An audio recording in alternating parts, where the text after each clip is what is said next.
कर्म त्यालाच फलंकृत करत असते, आपलं कर्म दुसऱ्याला देत नाही. मी मगवा विषय होता की आईवडिलांचे कर्माचा परिणाम आपल्यावर नाही पडत.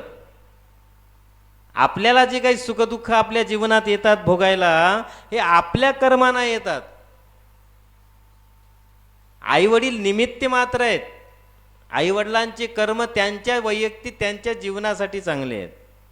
जशा प्रकारचे त्यांचे कर्म असतील तशा प्रकारचे सुखदुःखाची अनुभूती त्यांना त्यांच्या जीवनात प्राप्त होईल.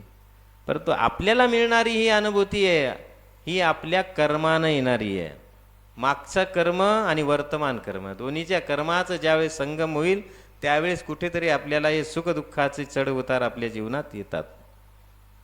आपल्या कर्माचा परिणाम आपल्यावर पडत असतो. म्हणून कर्म करताना विवेक विचारपूर्वक, मग कर्म करण्यात म्हणजे फक्त मी सांगितलं की एका विशिष्ट वेळेतच किंवा विशिष्ट काळातच आपण जर काही गोष्टी केल्या म्हणजे कर्म होते असं नाही. रोज आपण सकाळी उठल्यापासून तर संध्याकाळी झोपेपर्यंत जेवढ्या काही क्रिया करतो ही प्रत्येक क्रिया कर्मच आहे. आता तुम्ही बसलात की नाही, बसणं एक प्रकारचं कर्मच आहे, क्रियाच आहे. आणि त्याच्यात शांत बसणं ती एक कर्मच आहे की नाही. मी बोलतोय एक प्रकारचं कर्म आहे, क्रिया आहे. हातानं तोंडानं पायानं प्रत्येक इंद्रियाच्या अवयवानं होणारी हालचाल हे कर्म आहे. आणि ती होणारी इंद्रियाची हालचाल ही विवेक विचारपूर्वक झाली पाहिजे.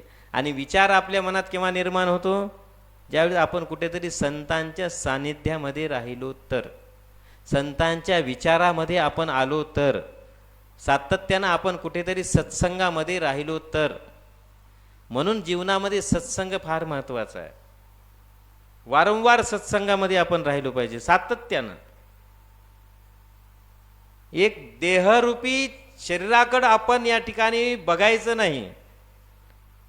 देहरूपी देह मिळालाय, त्याला आयुष्य मिळालंय, काही मर्यादा आहेत, काही काळापर्यंत आहेत.